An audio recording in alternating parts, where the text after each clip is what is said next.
CBS journalist Mike Wallace died Saturday night. He was 93.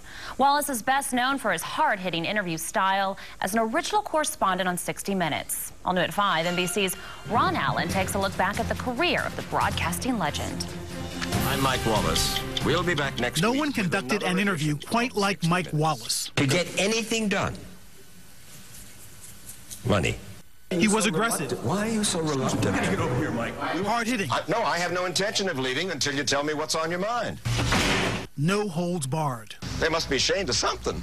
Even with famous friends. You're going to be in Japan, and I'm told it's a $2 million 2 weeks. They're getting 2 of us.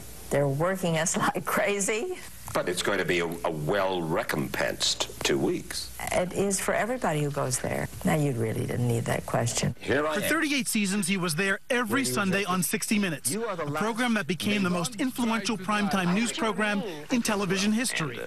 The man they've set out Steroid abuse. Israel should be wiped off. Wallace's work covered more than half a century of American history. Interviews with a lengthy list of notables, just about every significant newsmaker of his time, presidents and prime ministers. May I ask my question, please, sir? Are you the representative of the Zionist regime or a journalist? If his is the Teflon presidency, yes, nothing sticks. Mine was the opposite.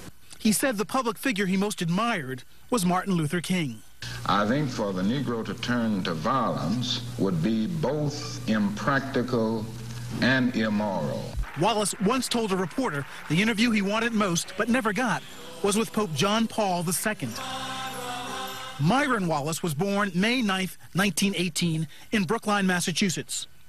He became a broadcaster while at the University of Michigan on the campus radio station.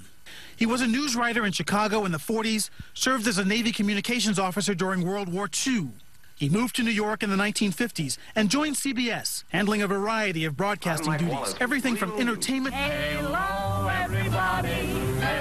to hard news on TV and radio. He even briefly starred on stage, on Broadway.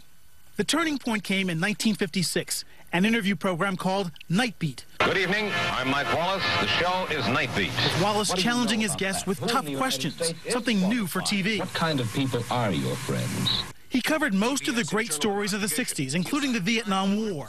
Then in 1968, It's a kind of a magazine for television. 60 Minutes, a program that would create much of the legacy Wallace leaves behind. Ron Allen, NBC News, New York. And quite a legacy he has. Now, coming up tonight at 10, we'll have more on Wallace's legacy and what he described as the lowest point of his career.